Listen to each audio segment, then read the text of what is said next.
et bienvenue sur Wedding Divan, le podcast dédié aux pros du mariage. Je suis Magali Zarka, formatrice du Wedding Gang, officiante de cérémonie laïque et ancienne wedding planner avec plus de 100 mariages à mon actif. Si tu es entrepreneur dans le milieu du mariage ou que tu souhaites te lancer, ce podcast est fait pour toi. Comment réussir, comment se démarquer et surtout comment durer dans le mariage. Autant de questions auxquelles nous répondrons ici via des interviews sans tabou de prestataires de mariage connus et reconnus pour leur travail. On y abordera leur parcours, leurs réussites et leurs erreurs aussi parfois. On partagera également avec toi tous nos conseils, astuces et outils pour te donner un accès direct à la réussite dans le Wedding World. Allez, pose-toi dans ton canapé, écoute-nous dans ta voiture ou même en faisant la vaisselle et surtout, abonne-toi pour ne manquer aucun épisode. Hello le gang et bienvenue sur l'épisode du jour avec ma pépite Solène qui est officiante et wedding planner. Sa société d'amour et d'encre a 1 an et elle a déjà fait plus de 40 mariages. Elle est hyper douée pour plein de choses et aussi pour les Reels. Si tu ne la suis pas encore, fonce sur Instagram, tu vas bien te marrer, crois-moi. J'ai eu envie qu'elle nous fasse un retour d'expérience sur cette année complètement folle qu'elle vient de vivre et qu'elle te donne des conseils si tu débutes dans le mariage. Il s'agit là d'un épisode un peu spécial parce que, pour une fois, on était dans la même pièce pendant l'enregistrement. Bon allez, trêve de bavardage, je te laisse écouter.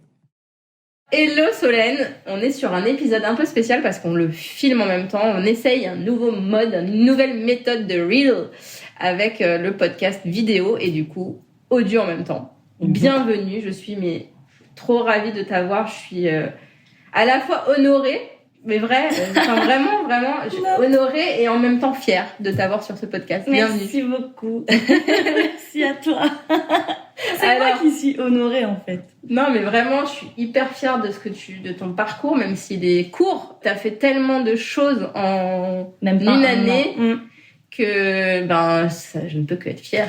Merci. Bravo. Alors peut-être que certaines personnes de ma communauté, malgré le fait que je partage souvent ton talent, ne te connaissent pas. Est-ce que tu peux te présenter? Oui, alors moi du coup je suis Solène, j'ai 35 ans. C'est toi que je regarde du coup ou c'est là que je regarde? C'est moi que tu regardes. C'est toi que je regarde. Salut les faux lolos. Donc Solène, 35 ans. Donc moi j'ai lancé d'Amour et d'encre il y a un peu plus d'1 an maintenant, initialement sur la partie wedding planning. Et du coup je fais ça maintenant à temps plein sur de l'organisation, coordination, décoration de mariage, de la cérémonie laïque aussi un petit peu et surtout beaucoup de marques blanches et de freelance. Mais est-ce que tu me dis de la cérémonie un petit peu, mais je crois qu'on a discuté il y a pas très longtemps et que tu m'as dit que t'aimerais bien en faire plus. Oui. Alors ne dis pas un petit peu. D'accord, je ne dis pas un petit peu, mais j'aimerais. Je commence, je suis encore bébé officiante, mais mon but c'est d'être genre la Anna Wintour de la cérémonie laïque. Laisse tomber, je vais éclater le game. Inch'Allah. Ok, qu'est-ce que t'as fait avant? C'est quoi ton parcours? Alors, comment on devient wedding planner? Ouais, comment on devient wedding planner? Moi, initialement, j'ai fait un master 2 en logistique et achats internationaux, mais c'était vraiment une suite logique en fait, au niveau des études quoi. J'ai commencé par faire de la psycho et ça s'est pas forcément très bien passé, donc j'ai arrêté très rapidement parce que j'ai vu qu'il y avait pas de débouchés. Ensuite, j'ai eu des petits boulots au grand désespoir de mes parents et du coup, un jour, mon père m'a traîné de force à un salon pour voir un petit peu quelles étaient les études qui s'offraient à moi et j'ai rencontré le directeur d'un IUT qui m'a parlé d'un DUT en gestion d'entreprise, DUT GEA, et en fait du coup je me suis dit bon allez je fais ça, je fais 2 ans d'études et après ralasse je commence à travailler. Hop, tu fais 2 années puis tu te dis bon tu vas peut-être pousser en licence, tu fais ça en apprentissage, etc. Donc du coup j'ai poussé jusqu'au master 2, logistique et achat, et ensuite j'ai travaillé pendant 10 ans à peu près, quasiment 10 ans comme acheteuse dans différents grands groupes, d'être dans des mondes totalement opposés, sur des achats complètement différents. Je pense que entre le Covid, la petite crise de la trentaine, etc., la recherche de sens aussi, je pense que beaucoup de personnes passent par là. Je me suis dit, alors ok, faire des achats, c'est chouette, c'est purement alimentaire, mais au final, ça ne me remplit pas. Et le mariage, ça m'est apparu comme une évidence. Je l'avais mis sur mon site internet, mais c'était vraiment, je suis partie toute seule 3 semaines au Japon, en sac à dos. Et c'était vraiment au détour je faisais du vélo, je crois, à ce moment-là. Je faisais du vélo sur une île et tout, et j'étais face à la mer et je me disais, ok, là, je suis heureuse. Donc déjà, c'était ultra cool pour moi de me dire, bon là, franchement, ce que je ressens, c'est du bonheur. Et d'un coup, ça a apparu, c'était ultra clair. Je me suis dit, je suis tellement heureuse que j'ai plus envie de faire des achats. Et après, en rentrant de mon voyage, j'en parlais avec une amie qui m'a dit, du coup, qu'est-ce que t'aimerais faire? Et j'étais là, je sais pas trop. Non, mais cherche pas à réfléchir. En fait, là, tout de suite, si je te dis, qu'est-ce que tu veux faire? Je lui dis, je crois que je vais organiser des mariages. Et elle m'a dit, ok, bah moi aussi, donc dans ce cas-là, vas-y, viens, on cherche les formations et on se lance dans cette aventure, quoi. Et voilà, c'est comme ça que c'est parti. Et donc, tu as fait une formation. Et du coup, oui, j'avais, je pense, comme beaucoup de personnes, besoin de me sentir légitime. Du coup, j'ai fait la formation de la SOCEM. J'ai commencé à chercher, il y avait pas mal de formations. Je me voyais pas forcément faire une école vraiment sur du long terme, quoi, une école sur 1 an ou quoi, ou sur 6 mois, parce que financièrement, c'était juste pas possible. Et puis, j'avais pas non plus envie de retourner à l'école. Je voulais juste me sentir légitime. Et je savais que c'était assez proche des achats, au final. C'est de la gestion de projet pour moi, franchement, l'organisation d'un mariage. Mais je voulais avoir quelque chose d'un peu diplômant et certifiant. Et du coup, la SOCEM avait pour moi la formule qui me correspondait le mieux. Donc, j'ai fait la formation de la SOCEM en février 2020, juste avant le Covid. Tu as été satisfaite de cette formation? J'ai sur combien de temps du coup? C'était 2 semaines. 2 semaines. Essentiellement de la théorie. J'ai trouvé que c'était très complet et en fait, initialement, ce qui était aussi avantageux, c'est que ça se couplait avec de la pratique.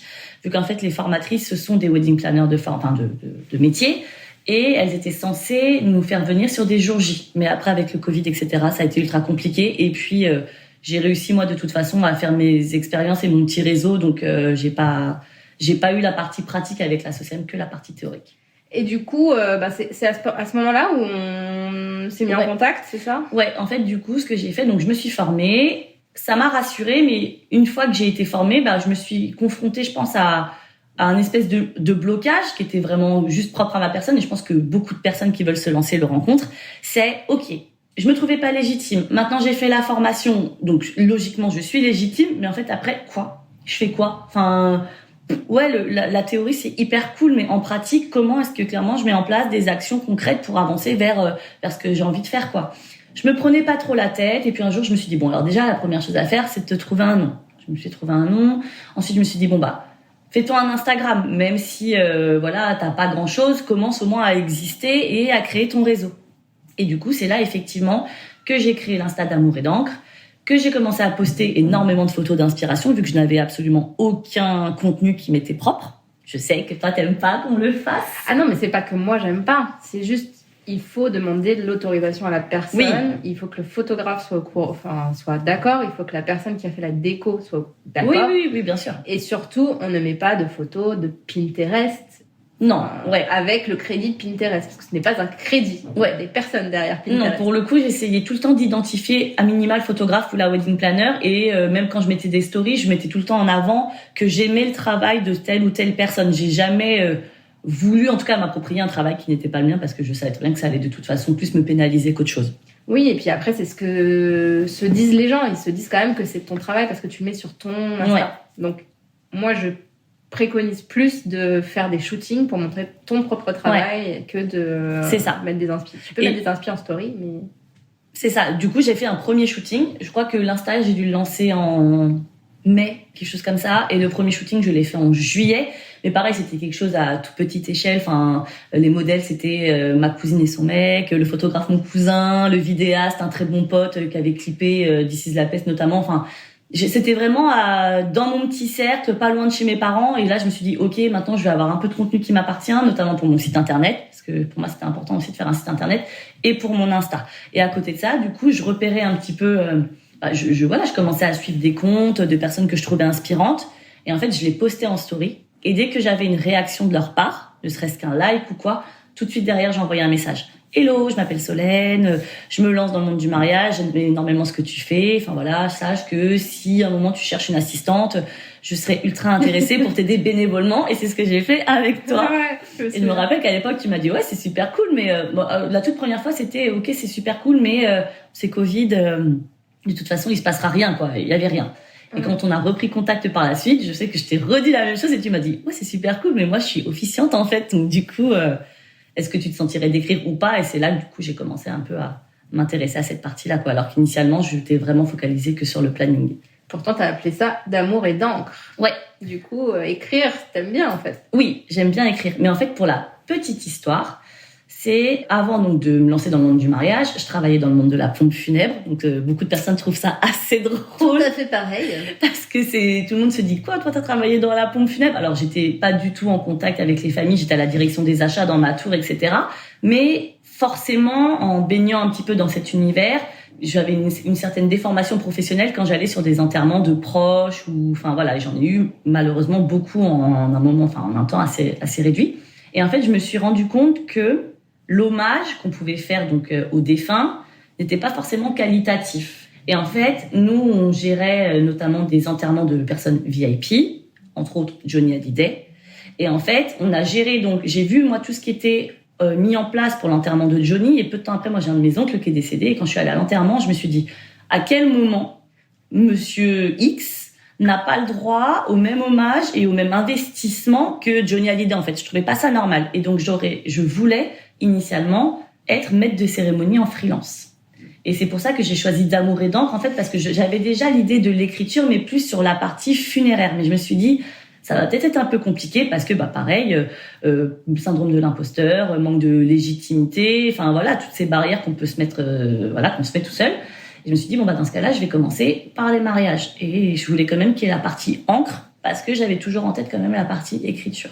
Mais c'est intéressant ce que tu dis, parce que la cérémonie funéraire, c'est très encadré. Donc il y a vraiment un diplôme à passer et tu dois être diplômé pour pouvoir aller faire les cérémonies, soit dans les lieux de culte, enfin de culte, pas vraiment. Enfin c'est plutôt dans les comment dire, dans les funérariums. Pas forcément.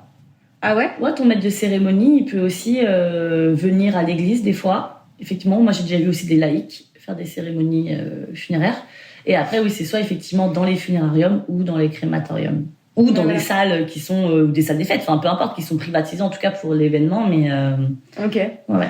Bah ouais, enfin voilà, en tout cas c'est beaucoup plus encadré. Après tu peux faire des cérémonies laïques en plus de ça qui seront pas encadrées, mais voilà, il y a un vrai diplôme à passer pour le coup. Et du coup, combien de mariages t'as fait depuis qu'on s'est parlé la première fois alors? Depuis la première fois. Donc depuis l'année dernière. Bah ouais. Parce que c'était en 2021 du coup les messages qu'on s'est envoyés. Le premier ça devait être en 2020 du coup. 2020. Plein Covid. Et après on a vraiment commencé à collaborer sur Eva et Christophe. Et oui. Donc Eva et Christophe c'était juin 2021. Donc 2021. Donc en l'espace d'un an, j'ai fait le compte là déjà pour cette saison, tout type de prestations confondues, une trentaine de mariages. Voilà. Et donc, si on prend aussi ceux de l'année dernière, on doit monter à un peu plus de 40, je pense, en l'espace d'un an. Mais voilà, c'est tout type de prestations confondues. Et alors, qu'est-ce que tu fais dans les mariages? Combien t'en as eu à toi? Ouais. Alors, moi propre, vraiment d'amour et d'encre, j'en ai eu que 2, vraiment. Une organisation complète, une coordination jour J, une cérémonie laïque. Et autrement, c'est ce que je disais, je fais 98% de freelance en marque blanche pour d'autres agences. Et là, c'est essentiellement de la coordination jour J ou de la décoration. Donc, mise en place de décoration couplée avec de la cordeau. Je fais aussi que de la décoration, des fois, parce que je travaille aussi avec des décoratrices florales. Donc, je les accompagne juste sur la mise en place de la déco. Je suis vraiment petite main. Je commence à travailler la fleur aussi, pour le coup. Et aussi un peu d'écriture de cérémonie, du coup, avec toi. Et alors, qu'est-ce qui te plaît le plus aujourd'hui ? Ce qui me plaît le plus, je pense vraiment, que c'est la partie cérémonie laïque. Parce que c'est une approche différente avec les mariés. Quand tu fais de l'orga, c'est hyper chouette, mais voilà, c'est de la gestion de projet, tu fais quand même de la gestion de budget, t'as quand même un cahier des charges qui est assez cadré, etc. Et t'as pas forcément t'accompagnes les mariés, mais je trouve que t'as pas un relationnel, tu peux ne pas avoir un relationnel très fort. Quand on te sollicite en tant qu'officiante, les personnes, en fait, elles veulent vraiment que tu leur rendes hommage, que tu parles d'elles, et elles te donnent vraiment accès à leur intimité, pour le coup. T'as accès à l'intimité quand tu fais de l'organisation, parce que tu fais tellement de zoom avec tes mariés, des fois tu les vois se disputer devant toi ou quoi, donc t'es un peu là, plongé dans leur univers. Mais la cérémonie, entre les rendez-vous et tous les questionnaires aussi que t'apprends vraiment à cerner les personnes, à capter qui ils sont, et je trouve que ça m'intéresse plus, et je trouve ça plus gratifiant, en fait. Du coup, ma question suivante, c'est qu'est-ce que tu retiens de tous ces mariages ? Donc on était sur 30 mariages en une année. Enfin, t'es encore vivante, quoi. Ouais. Je suis fatiguée. Ouais. Vraiment, pour le coup. Ce que je retiens, c'est... je sais pas, en fait, quoi retenir. En vrai. À part que t'es fatiguée. Non, mais c'était cool. Ouais. En fait, ce qui me plaît... On va dire que ce qui me plaît comparé à... une vie avec un job de bureau, tu vois, c'est que une fois qu'un mariage est fait, enfin, c'est plus à faire, tu vois. Donc, je pense que tu as vraiment la satisfaction du travail accompli, de la tâche accomplie. Donc ça, je trouve ça hyper cool. Et ce que je retiens, c'est que quand tu es toi-même et que tu rencontres des personnes qui sont un peu sur la même vibe que toi, en fait, naturellement, ça se met en place et les choses sont vraiment cool. Et je trouve que c'est ça qui est vraiment bien dans le fait d'être indépendant, c'est que t'es pas obligé d'interagir avec des personnes, en fait, avec qui ça ne fit pas. Sur certains mariages, évidemment, tu vas arriver, si t'es juste en coordination ou si t'arrives en freelance, voilà, t'es pas forcément, t'as pas été impliqué dans le choix du prestataire, donc, tu peux ne pas t'entendre avec certaines personnes, mais en fait, bon bah voilà, si ça se passe pas, et puis ciao bye, le mariage est terminé, etc. Alors qu'à l'inverse, une fois que tu rencontres des personnes avec qui ça fit vraiment, ça devient limite tes potes en fait, et je trouve que c'est ultra plaisant en fait de travailler dans cet environnement-là. Du coup, ce que je retiens de cette année, c'est vraiment les rencontres, parce que pour le coup, j'ai rencontré pas mal de filles, essentiellement des filles d'ailleurs, un peu de garçons, mais quand même plus des filles avec qui c'est vraiment ultra bon délire. Et du coup, quand j'arrive sur un mariage, bah, je suis déjà ultra rassurée parce que je sais avec qui je vais travailler, je sais qu'on se complète, je sais que ça se passe bien et j'ai vraiment un peu cette sensation d'aller à l'école, quoi. Je suis ok, on est là pour travailler, mais on fait ça vraiment dans la joie, dans la bonne humeur et même si on en chie, parce que clairement, des fois, on en chie. Sur certains mariages, on est là, voilà, on se dit, vas-y, ça va être une petite installation pépouze. C'est pas du tout pépouze parce que la météo, parce que le timing, parce que les retards, parce que changement de plan, parce que l'enfer, la chaleur et tout. Mais, en fait, on est vraiment une équipe soudée et ça, c'est vraiment plaisant. Franchement, ouais, ce que je retiens cette année, c'est les rencontres. Et oui. Et c'est pas mal. Et est-ce que tu faisais partie des gens à qui on disait t'es pas là pour te faire des amis dans tes anciens boulots ou pas? Non. Non. Non, pour le coup, même avant quand quand je taffais dans un bureau, quoi, c'était vraiment essentiel pour moi de me sentir comme à la maison. C'est vraiment quelque chose, je pense que ça, c'est propre à ma personnalité. La plupart de mes amis m'appellent Maman Soso, non pas parce que je suis vieille, mais parce que j'ai ce côté où c'est important pour moi de m'assurer que les personnes avec qui je suis sont bien. Tu vois, par exemple, si je vais inviter des gens à manger chez moi, c'est impensable que t'as du lait, quoi. Ouais, voilà. Genre moi, je donne pas des trésors de Kellogg's sans lait. Non, mais c'est impensable pour moi de me dire que les personnes vont se dire on n'a pas assez à manger. Tu vois, enfin, je vais toujours faire en sorte d'avoir une petite attention, acheter quelque chose qui fait plaisir à quelqu'un. Enfin, voilà. Au travail, c'était pareil. J'étais ultra impliquée dans la vie de l'équipe. J'organisais tout le temps des after-work. Tout le temps, on allait prendre des verres. Je faisais tout le temps des blagues, des petits cadeaux. Je donnais des petits surnoms à tout le monde. Enfin, c'était important pour moi qu'on soit là et qu'on rigole. Tu vois. Moi. Ah si, j'ai bossu. Bossou. C'est déjà pas mal. Et même sur les mariages, c'est important pour moi de rigoler et d'essayer quand même d'être sympa avec les différents prestataires et pour qu'on se rappelle qu'on est une équipe et qu'on est tous impliqués dans la même chose. En fait, c'est la réussite du projet. On n'est pas là pour se tirer dans les pattes. Alors oui, souvent la wedding planner elle a l'image de l'empêcheuse de tourner en rond. Et en fait, non, pas du tout, quoi. Ouais, on est là pour que tout soit smooth, tout soit... Je dis honte. Ouais, non, mais... Non, je ne suis plus. C'est ça, une rechute. J'ai fait la rechute. Non, mais voilà, c'est important, je pense. Oui. Donc, du coup, ok, je suis peut-être pas là pour me faire des amis, non, mais je suis pas là non plus, je suis pas venue ici pour souffrir, quoi. Enfin, ma question, c'était plus pour tes métiers d'avant, parce que moi, c'est ce qu'on m'a dit tellement souvent. Enfin, genre, t'es pas là pour te faire des amis, mais en fait, non. Pourquoi pas, en fait? Bah, déjà. Ouais, et puis Dieu merci, en fait, parce que... même quand j'étais plus jeune, tu vois, le tout premier vrai job que j'ai eu, c'était le McDo. Je travaillais au McDonald's quand j'étais plus jeune. L'école de la vie. C'était un taf de chien. Et Dieu merci que je m'entendais bien avec mes collègues et qu'on rigolait parce que si t'as un job, bon voilà, qui paye pas forcément très bien, deux, qui est pas non plus, tu sauves pas des vies, c'est compliqué, la charge est lourde, le rythme est dur, et si en plus tu te fais chier avec tes collègues et c'est pas tes potes, bah non, enfin, il y a aucun intérêt. Il y a aucun intérêt. On est bien d'accord. Et est-ce que tu as fait des erreurs pendant cette saison? Oh, je pense. Oui, mais ça serait quoi? Qu'est-ce que tu pourrais donner comme tips à quelqu'un qui va faire sa première saison en 2023 Alors, toujours double-checker, tu vois, pour le coup, des erreurs. Je sais pas si... Alors non, c'est pas pour m'envoyer des fleurs, je pense pas avoir fait beaucoup d'erreurs, en vrai. Mais...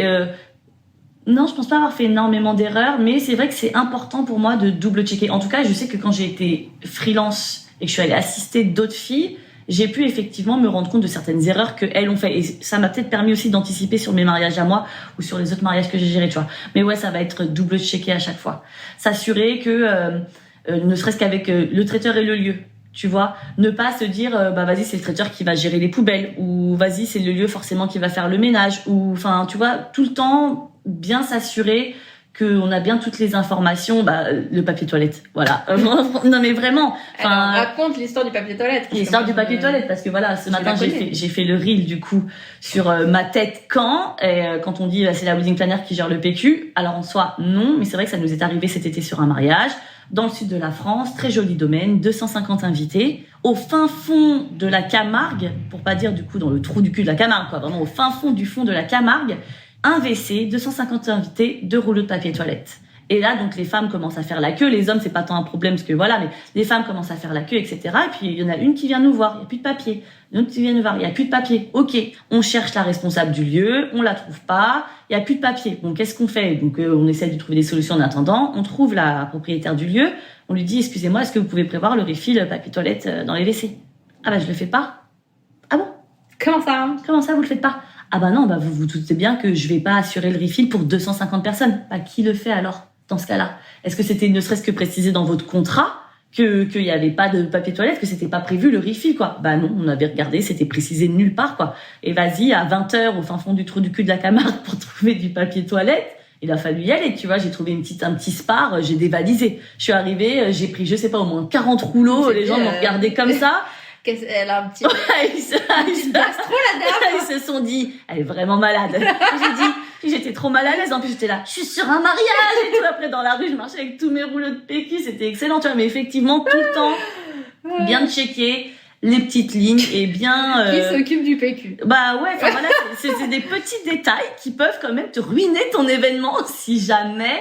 Il y a une gastro. Si jamais c'est pas géré. Et puis quand bien même, enfin, il y a plus de papier toilette, voilà, au cours de la soirée... Bah non quoi, voilà, c'est des petites choses effectivement tout le temps double checker. Je pense que quelquefois se dire je suis un peu trop épouse, j'ai bien géré et j'ai peut-être omis de checker quelques petits détails et ouais, tu te les manges un peu dans les dents quoi. Mais c'est vraiment ça le gros conseil que je donnerais. OK. Et parlons un peu de cette première cérémonie. Parce que tu as officié ta première cérémonie il y a quelques jours. Semaines. Le 3 septembre, effectivement. Du coup, c'était au Château Saint-Georges à Grasse. La wedding planner, c'était Adeline de Day Love. Day Love Event, ouais. Day Love Event, oui, tout à fait. Et pour le coup, donc c'était ma première cérémonie laïque et c'était trop cool. Enfin, je crois. Moi, j'ai trouvé ça trop cool. En même temps, t'as eu quand même une cérémonie de luxe. Oui. C'est-à-dire que... Mais justement, du coup, grosse pression. Oui, grosse pression, mais tu n'as qu'à penser qu'à ta cérémonie, finalement. Parce que t'as des wedding planners qui gèrent tout et pas n'importe quel wedding planner. Tu as un lieu juste dingue. Ouais. Bon, on a juste eu une météo catastrophique. Oui, Pour le coup, c'est vrai que le plan A, enfin le domaine incroyable, le thème du mariage ultra canon, les mariés, on n'en parle même pas, tout droit sorti d'un shooting, d'un spi. Enfin vraiment, ça a été. Je pense que c'est vraiment la première fois. Alors peut-être qu'en tant que wedding, j'ai pas forcément eu l'occasion non plus, ou j'avais pas le temps de le faire parce que t'es dans le jus, c'est sur ta mise en place et tout. Mais effectivement, là, quand je suis arrivée sur le site, je cherche, etc., la wedding planner, on échange un petit peu, et puis je lui demande où est la mariée, etc., à l'étage, et là, je rentre dans la chambre, et vraiment, j'ai bloqué. Mais vraiment, tu sais, je suis rentrée, vraiment, j'ai bloqué, je l'ai regardée, j'ai dit, bonjour, madame. Ah, t'es belle, hein? Ah ouais, t'es vraiment belle, quoi. Et pendant toute la cérémonie, quand je l'ai vue remonter l'allée, et tout, à chaque fois, je la regardais, et dans ma tête, j'étais là en mode, comment elle est belle! J'ai vu des photos et un peu de la cérémonie, un peu des images, et pourtant, pour le coup, on a travaillé ensemble sur cette cérémonie. Oui. Et je l'ai vue en visio et tout. C'était une belle fille, mais là, enfin voilà. Oui, qu'on dise pas ce qu'on n'est pas en train de dire, c'est pas vrai. Elle était déjà magnifique, mais là, dans sa robe, etc., c'était vraiment, ah ouais. Mais franchement, une gravure de mode, c'était mais incroyable. Elle était mais canonissime. Et du coup, cette première cérémonie, c'est la première du coup pour laquelle j'officie, sur laquelle tu m'as coachée. Parce que voilà, initialement, j'avais déjà écrit 2, il me semble, cérémonies, enfin, pour toi, mais j'avais jamais pris le temps d'officier. Et j'ai trouvé ça hyper cool, assez confortable. Bien sûr que j'ai bafouillé, on va pas se mentir, parce que... moi, je bafouille tout le temps. Hein. Voilà, je me suis dit, la première fois que j'ai bafouillé, j'ai dit, pardon, Après, je me suis dit, puis après, je me suis dit, vas-y, non, de toute façon, c'est pas grave. Dans la vie du quotidien, tu bafouilles, tu vois. T'as bien dit la gueule. La gueule. Par exemple, moi, j'ai officié cette année, mon homme était avec moi.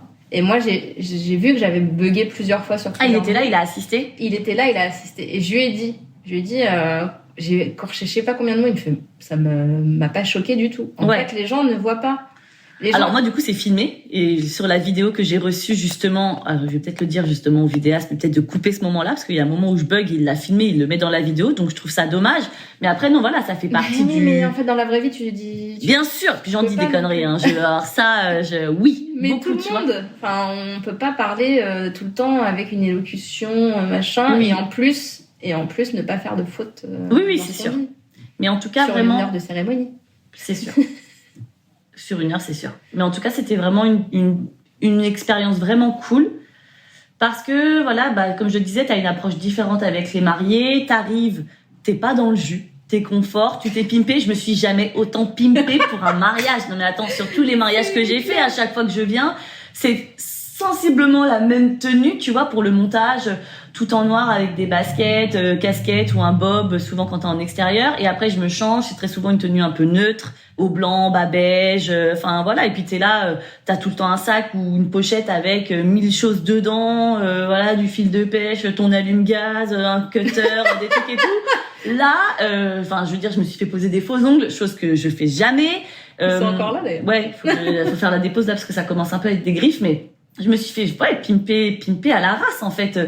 Je suis allée chez le coiffeur le matin, j'avais même fait des UV, non mais chose que je ne fais jamais ça. Alors je ne fais pas tout ça pour mes cérémonies. Mais moi pour le coup, le thème du coup c'était un peu Bridgerton, pastel, et je m'étais acheté une jolie robe lilas et tout parce que je voulais vraiment être dans le thème, tu vois, sans pour autant me mettre la pression. Sauf que je suis quand même assez blanche et lilas sur blanc c'est chum quoi. Donc en fait je me suis dit bon il a l'air un peu, puis c'était la fin des vacances, je me suis dit ouais les gens ils vont penser que je suis un peu partie en vacances. Ouais, alors en fait, pas du tout. J'ai des montages. J'ai fait que travailler tout l'été, j'ai fait 4 séances d'UV et voilà, tu vois. Mais voilà, t'arrives, t'es élégant, tu parles un petit peu avec les invités, tu prends le temps de parler aux invités, tu vas voir les mariés, tout se passe bien, etc. Tu checkes un peu ta mise en place parce que on a une checklist des choses à vérifier quand on arrive. Merci à toi. Et après, voilà, tu fais ta cérémonie, c'est super cool. Les gens viennent te remercier et puis tu t'en vas et voilà, tu sens que t'as passé un bon moment avec les gens et qu'ils t'ont apprécié vraiment pour ce que t'as dit et pour qui tu es en fait. Donc c'est vraiment plaisant. C'est un peu moins, enfin un peu plus gratifiant, on va dire. Ouais, la reconnaissance, on a de la reconnaissance en tant que wedding planner, je vais pas mentir, mais souvent des mariés, pas tous. En tout cas, moi, je l'ai déjà expérimenté. Je trouve que certains étaient un peu moins reconnaissants que d'autres. Et surtout, peu de fois des invités. C'est vrai que les invités, des fois, nous, on s'est vu sur des démontages, galérer à 2h du matin en train de porter des choses, et les invités rigolaient derrière. Tu sais, en mode, le canapé, tu le mets à droite ou à gauche? Et 2h du matin, il fait encore 35 degrés, tu vois 2 filles qui galèrent à porter un canapé. Te moque pas au moins. Ouais, te moque pas. Au moins, te moque pas. C'est pas cool, te moque pas, tu vois. Ouais. Alors que là, vraiment, c'était plus, des remerciements, tu vois. Ouais, là, t'as eu, des retours des mariés le jour J, les invités aussi. Du coup, déjà en amont, j'avais pris contact avec les témoins, les parents des mariés, etc. pour tout ce qui était gestion des interventions, etc. Et sur tes bons conseils, tu m'avais dit de réécrire notamment à la maman de la mariée en disant il faut absolument qu'elle ait aussi un mot pour le marié. Du coup, je lui avais fait un petit message en lui disant est-ce que vous pensez qu'il serait pas intéressant de rajouter aussi une petite phrase pour le marié, etc. Et déjà, elle m'avait dit à ce moment-là, j'y avais pensé, mais j'attendais justement que vous me fassiez la réflexion. C'est super, Solène, vous êtes très professionnelle. Déjà, je me suis dit... D'accord, elle te teste, quoi. Pression, gros tu m'avais test. pas raconté ça. Si. Et je me suis dit, ah ouais, quand même, ok, très bien et tout. Et donc, on arrive, la cérémonie se passe, etc. Et après la cérémonie, effectivement, j'ai la témoin de la mariée et les 2 mamans qui sont venues et qui m'ont dit, franchement, merci Solène, c'était super. Merci vraiment pour tout ce que vous avez fait. Vous êtes très professionnelle, etc. Et moi, je viens en tant qu'officiante. Bien sûr que j'essaye de faire les choses bien. Bien sûr que j'essaye de me tenir un peu mieux que Coco, pendant ce podcast, ou que dans ma vie du quotidien où je suis un peu le diable de Tasmanie, tu vois. Mais tu sais, je me suis juste dit, bon, j'ai pas non plus l'impression d'avoir révolutionné le monde, tu vois. Mais c'est plaisant, en fait, de se dire, ok, je suis venue, j'ai donné le meilleur de moi-même et les gens l'ont vu et les gens l'ont apprécié, quoi. Et ça, c'était vraiment chouette. Donc, direct après, remerciements des mamans et des témoins. voilà, j'ai discuté un petit peu avec Adeline et son équipe, mais elles étaient clairement, elles avaient un changement de décor dans la même salle pendant le temps du cocktail, donc elles n'avaient pas le temps, voilà, pour échanger avec moi et je le comprends tout à fait. Je suis descendue au cocktail, donc le marié déjà m'a remercié. Est-ce que tu veux prendre une petite coupe, etc. Sauf que je dis non, je vous laisse profiter. Puis il pleuvait, il y avait la route, etc. Je voulais pas prendre de risque de boire, tu vois. Et le lendemain, ou 2 jours après, il me semble, le temps que les gens redescendent un petit peu, un message de remerciement des mariés et un message de remerciement des loves en mode c'était vraiment super, c'était vraiment top. Donc c'est ultra plaisant. Plus un avis Google derrière et ça franchement c'était bonheur. Voilà. Là ça y est, je t'ai refait. Je me suis dit allez c'est bon, la boucle est bouclée, c'est parfait. Trop bien. Est-ce qu'il y a des choses qui te faisaient peur avant? On va parler un petit peu de l'entretien peut-être avec les mariés parce que je sais que je t'ai coachée sur cette partie-là. Comment ça se passait avant et comment ça se passe maintenant pour toi? Est-ce que tu es beaucoup plus à l'aise? Je pense que le fait d'être coachée, en fait, c'est ça, et c'est exactement ce que je disais, tu vois, au tout début, c'est que quand tu fais une formation théorique, c'est super chouette, mais après, t'es là et tu te dis, ok, je fais quoi maintenant? Parce que j'ai la théorie, mais comment est-ce que je le mets en pratique? Le fait d'être coaché, c'est vraiment quelqu'un qui te prend par la main et qui te guide, mais sur des actions concrètes. Donc, c'est vraiment mieux pour le coup, effectivement. Je me rappelle mes tout premiers rendez-vous commerciaux, que ce soit avec des mariés, mais c'était plus pour le planning. Je savais plus ou moins quoi dire, mais j'étais pas... Ouais, et puis t'es là, tu bafouilles un petit peu, tu dois te vendre, mais t'es pas en entretien non plus, donc tu vas pas non plus leur raconter tout ton CV. Tu dois t'intéresser à eux, mais tu sais pas non plus quelles sont les limites. Enfin, et là, le fait effectivement de faire les rendez-vous avec toi et de t'avoir vu aussi toi en rendez-vous, du coup, t'avoir laissé parler, etc. les premières fois, je savais plus ou moins comment gérer le truc, tu vois, et ça m'a grandement aidé, je pense, pour le coup. Mais là, t'as signé des cérémonies. Là, ça y est, je commence à signer sans toi. Oui. Ça y est, je m'envole. Je m'envole. Et hier, j'ai même eu, hier ou avant-hier, bref, lundi, il me semble, ouais, lundi, j'ai même eu un call pour potentiellement, et là, tu vas me mettre un coup de coussin, une cérémonie bilingue. Ah, et ça, tu veux bien. Mais j'ai fait le rendez-vous, en tout cas. Alors qu'à chaque fois que je t'en envoie, tu me dis je sais. Non, je veux pas. Je me sentais pas, mais là, pour le coup, c'est Virginie de Hera et Harmonia. Ouais. Qui m'a contactée. Trop bien. Qui m'a demandé si je me sentais faire la cérémonie en anglais. Et peut-être que je me suis moins mangé de pression du fait que tu sois pas derrière. Tu vois, parce que j'ai peut-être quand même un peu ce truc de je veux pas te décevoir, je suis quand même encore un peu, tu vois, genre l'élève et le mentor, etc. Et là, je me suis dit, bon, ça m'engage à rien de faire le rendez-vous, déjà. Parce que là, pour l'instant, on a juste fait un rendez-vous. Donc, je me suis dit, le rendez-vous, je peux le faire. Magali, elle est pas là. Donc, si je raconte que du bullshit, c'est pas très grave, tu vois. Ah oui, donc d'accord. Et du coup, le rendez-vous, c'est... alors. Ouais, je pense qu'il y avait quand même encore un peu une part de pression ou de pas vouloir décevoir. Je pense que c'est c'est normal, en tout cas. Enfin, moi, écoute, tu m'aurais dit ça, je t'aurais rassuré déjà. Ah ouais, mais... bien sûr. Si ça se trouve, tu parles mieux anglais que moi. Je suis pas bilingue, moi. Ah, je me débrouille, quoi, mais... Et je fais toujours relire mes cérémonies en anglais. Ouais, donc, de toute façon, c'est ce que je dis aux mariés, je suis pas bilingue. Justement, je fais relire, je paye quelqu'un pour relire mes cérémonies en anglais parce que, justement, je veux que ça soit parfait. Ouais. Enfin, parfait ou presque parfait, on va dire, parce que la perfection n'existe pas, mais n'aie pas peur de faire les rendez-vous avec moi. Ok, pour les prochains, du coup, ça ira, je pense. Allez! Mais là, en tout cas, le rendez-vous s'est assez bien passé. J'ai eu un débrief après de la part de Virginie qui m'a dit, écoute, on va pas crier victoire trop vite, mais ils t'ont vraiment beaucoup apprécié, ta personnalité, etc. Donc, il y a moyen que ça se signe. Donc, ça, c'est cool. Ça, c'était cette semaine. Et je sais qu'il y a courant août. Après, c'était encore la pleine saison, donc c'était pas forcément le meilleur moment pour démarcher, en tout cas, pour avoir des rendez-vous commerciaux. Mais il y a eu une journée où j'ai eu 2 rendez-vous découvertes, un à 14h, un à 17h. Et en fait, entre 14 et 17, j'ai envoyé le devis directement au premier rendez-vous. Et le lendemain matin, direct, ils me signaient. Et les deuxièmes m'ont réécrit en disant, c'est pas qu'on veut pas te signer, mais c'est quand même pas dans notre budget. Mais voilà, si à un moment on a le budget, tu peux être sûr que c'est toi qu'on prendra. Donc voilà, c'est chouette, quoi. Tu vois, je me dis, ok, c'est cool. Parce que juste en étant toi-même, ça colle, quoi. Congrats. Ouais. Donc qu'est-ce qui te faisait peur vraiment avant de justement ces entretiens? Donc tu te sentais pas légitime, et est-ce qu'il y avait d'autres choses qui te faisaient peur sur les cérémonies où finalement tu te dis c'est pas tant que ça, ou alors finalement c'était quand même je trouve que c'est quand même une certaine responsabilité.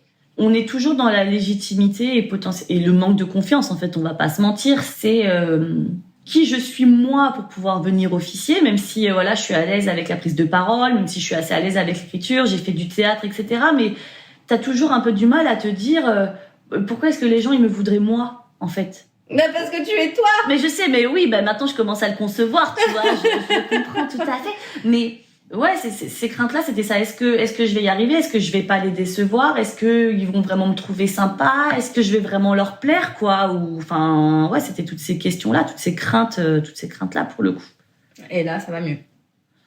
Bah oui, ça va mieux. Et puis il y a un moment où t'en as déjà fait une, t'en voilà. as plusieurs de signées, donc du coup tu te sens. Ouais, et puis même, je pense que en avançant aussi dans l'âge, sans vouloir faire mon sage ou quoi, mais ma petite mamie Soso, mais tu prends quand même un petit peu conscience de qui tu es et confiance en toi, et tu te dis de toute façon je peux pas plaire à tout le monde, et voilà, si ça fit, c'est super et ça va être super. Si ça fit pas, c'est pas grave, il y en aura d'autres. Exactement. Je vais pas me rendre malade sur ce qui fit pas pour le coup. Exactement. J'ai noté un truc, je ne sais plus ce que c'était, mais c'est pas grave. Donc ça c'est bon.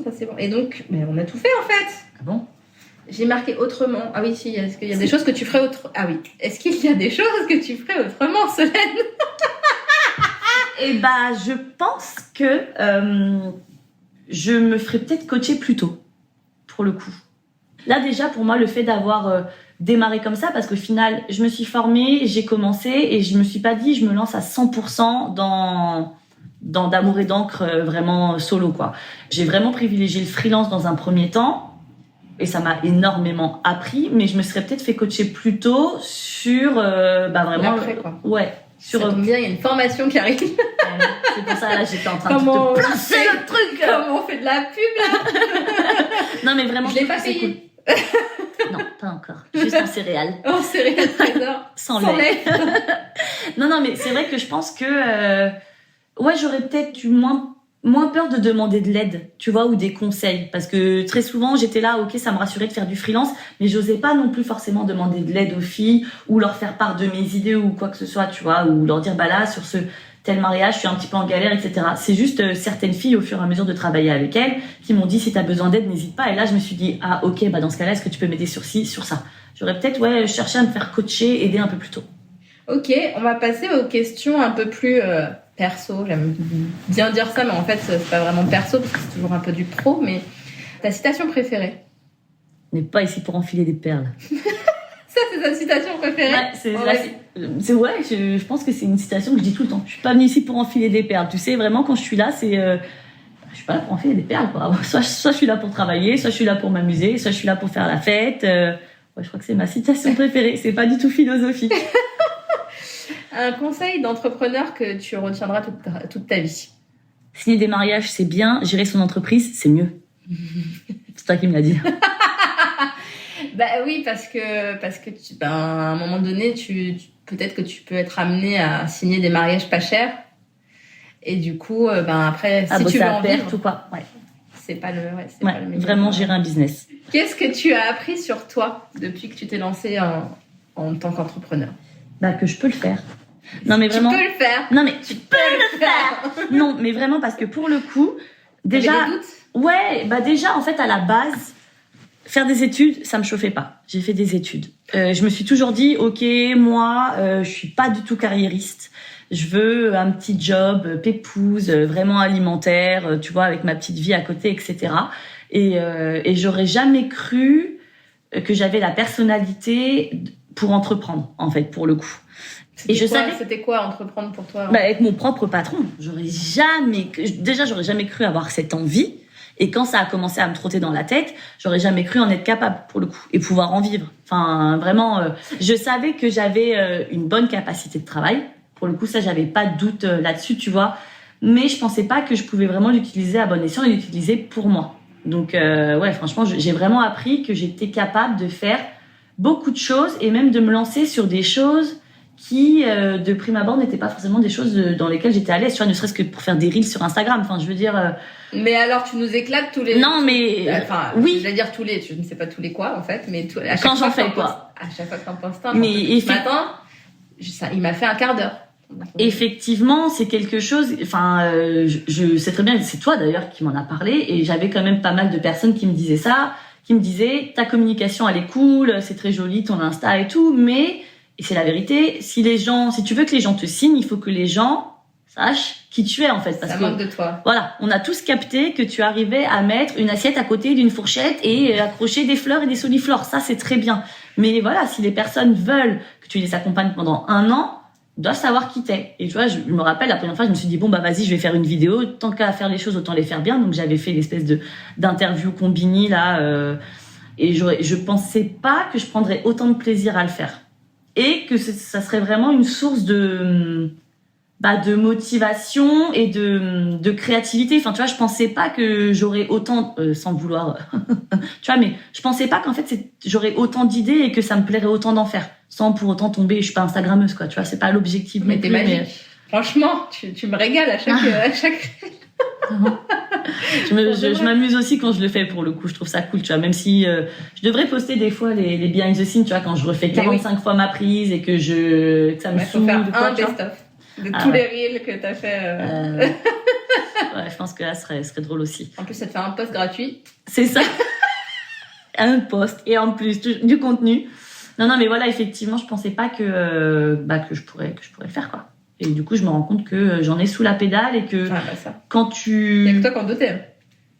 Enfin, moi, voilà, enfin, tu sais ce que je pense de toi. Enfin, je vais le répéter parce que, enfin, j'en parle avec d'autres personnes qui voient et enfin, à un moment donné, on me parlait de faire de faire autrement la formation, d'envoyer des personnes, enfin, de faire une formation officiante, d'envoyer des personnes que je connaissais pas, etc. Moi, j'ai dit, mais moi, je veux que des Solènes, en fait. Et c'est vrai, parce que t'es bosseuse, t'es drôle, t'es brillante, non mais c'est vrai, t'es gentille. Pleurer en disant c'est vrai, t'es gentille. Mais voilà, enfin, et c'est pour ça que je te disais en début d'épisode, parce que je suis hyper fière de toi. Merci. Parce que t'as vachement avancé et tu fais des trucs de fou et t'as plus de likes sur tes reels que moi. Parce que c'est extraordinaire ce que tu fais. Pas sur tous, mais oui. En fait, je trouve qu'effectivement, j'en parlais hier avec des copines hier soir, et même elle me disait, c'est vrai que ça change du contenu qui est proposé par les autres wedding planners. Et moi, ça fait quand même rire essentiellement les gens du monde du mariage. Hein. Oui. Tu vois, oui, parce que voilà, parce que voilà, effectivement, parce qu'on se reconnaît tous dedans.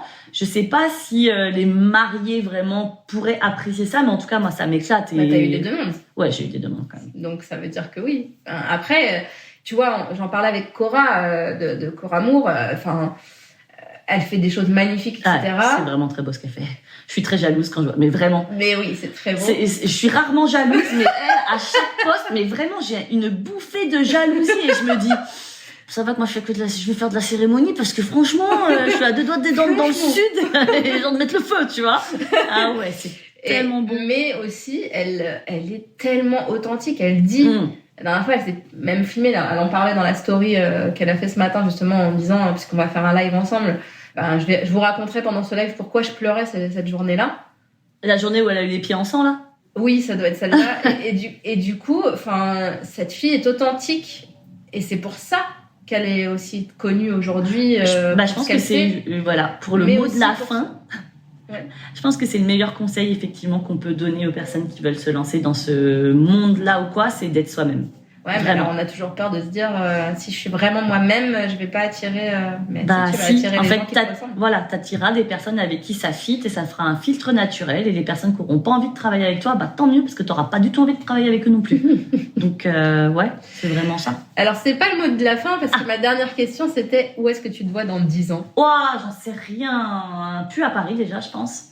On avait bien compris. J'espère vraiment être plus dans le sud, proche de l'eau. Ça serait vraiment cool. On m'avait déjà posé cette question quand j'ai voulu me lancer dedans. J'avais une de mes copines, pareil, qui voyait que j'arrivais pas trop à avancer. Et elle m'a dit, fais-moi une présentation, une espèce de plan stratégique et tout. J'étais là, oh là là, tu sais vraiment la formation professionnelle et tout. Et c'est vrai que je m'étais projetée en me disant, idéalement, ce que j'aimerais, si ça fonctionne par la suite, ce serait de me concentrer sur la cérémonie laïque et pourquoi pas aussi de travailler un peu la fleur. Je veux pas être fleuriste, tu vois, mais continuer à travailler la fleur et aussi mettre en place un projet un peu sociétal avec de la réinsertion de personnes sur la partie fleur. Et moi, gérer un petit peu un espèce de business. Je sais pas trop comment ça pourrait se mettre en place, mais gérer un espèce de business où voilà, on fait de la réinsertion, on travaille la fleur et moi à côté, je me consacre plus à la partie cérémonie laïque. pour le coup, mais proposer un peu un package, tu vois. Je viens officier, on vient de faire les fleurs. Ok, Voilà. pas mal. Bah écoute, je te le souhaite. Merci encore d'avoir accepté mon invitation. Merci à toi de m'avoir invité. Et merci pour tout ce que tu fais pour moi et merci d'être qui tu es. Merci beaucoup. Merci. Si tu as écouté cet épisode jusqu'au bout, j'imagine que c'est parce que tu l'as apprécié. Alors n'hésite pas à le partager et à en parler autour de toi pour le faire connaître. Pour soutenir ce projet, tu peux aussi me laisser un avis sur Apple Podcast ou Spotify. Ça me fera super plaisir de te lire. Et si tu veux échanger en direct avec moi, n'hésite pas à me rejoindre sur mon compte Instagram, Le Wedding Gang. Je te dis à très vite pour un prochain épisode.